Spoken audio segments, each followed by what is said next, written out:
ঈদুল আজহা সামনে রেখে রাজধানীর কমলাপুর রেল স্টেশনে বেড়েছে ঘরমুখো মানুষের চাপ। সকাল থেকেই দেশের বিভিন্ন জেলায় যেতে স্টেশনে ভিড় করেছেন যাত্রীরা। কেউ পরিবার নিয়ে, কেউ বা একাই ছুটছেন প্রিয়জনদের সঙ্গে ঈদ উদযাপন করতে।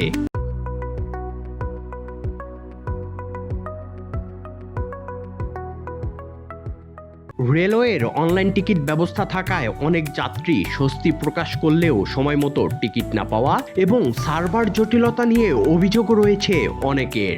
অনলাইনে টিকিট না পেয়ে অতিরিক্ত দামে কালোবাজার থেকে টিকিট কিনতে বাধ্য হওয়ার অভিযোগও করেন কেউ কেউ। 1000 টাকা টিকিট 3000 টাকা দিয়ে নিয়েছে। আর হচ্ছে আমরা 8টায় ঢুকেছি, ঢুকে দেখি পুরো সবগুলা বগি সবগুলো ট্রেন সব বুক হয়ে আছে। অনলাইনে টিকিট ওখানে একটু চ্যালেঞ্জ ছিল, একসময় অ্যাট এ টাইম সবাই ঢুকে, এই জায়গাটাতে একটু চ্যালেঞ্জ আছে। ফার্স্ট টাইম হয়তো আমরা ঢুকতে পারছি না, বারবার ট্রাই করতে হচ্ছে, তারপরে ঢুকলে আবার অনেক সময় দেখা যাচ্ছে যে সবগুলো বুকিং শো করছে, টিকিট পাচ্ছি না। এভাবে সেভাল টাইম ট্রাই করে পাওয়া। এদিকে নির্ধারিত সময়ের পর ট্রেন ছাড়া সহ প্ল্যাটফর্মে বৃষ্টির পানি জমা এবং ট্রেনের ভেতরের নানা অব্যবস্থাপনার কথাও জানান যাত্রীরা। স্টেশনে অনেক দিকে পানি হয়ে গেছে, এখানে আসতে অনেক জ্যাম হয়ে গেছে, এখানে ঢুকতে কমলাপুর স্টেশনে ঢুকতে অনেক জ্যাম হয়ে গেছে, অনেকেই ভিজে যাচ্ছে। তো আশেপাশের পরিবেশটা একটু যদি ভালোভাবে পদক্ষেপ নেওয়া হতো তাহলে এটা অনেক ভালো আগাইতো। ট্রেনের যাত্রাটা শিডিউল একটু বিপর্যয়, সঠিকভাবে যাচ্ছে না। এই ট্রেনটা যাওয়ার কথা 10টার দিক দিয়ে, কিন্তু যাচ্ছে এখন প্রায় 11:30টার মতন বেজে গেছে।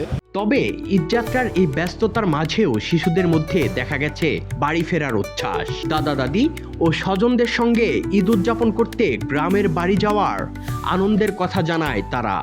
আমার দাদু আছে, দাদা আছে, সবাই আছে।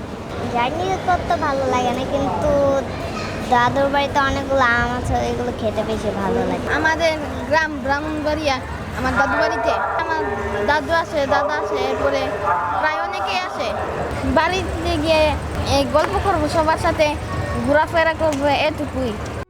সব ধরনের ভোগান্তির পরও সড়কপথের তুলনায় ঈদযাত্রাকে তুলনামূলক নিরাপদ, স্বস্তিদায়ক ও আরামদায়ক বলেই মনে করছেন অনেক যাত্রী।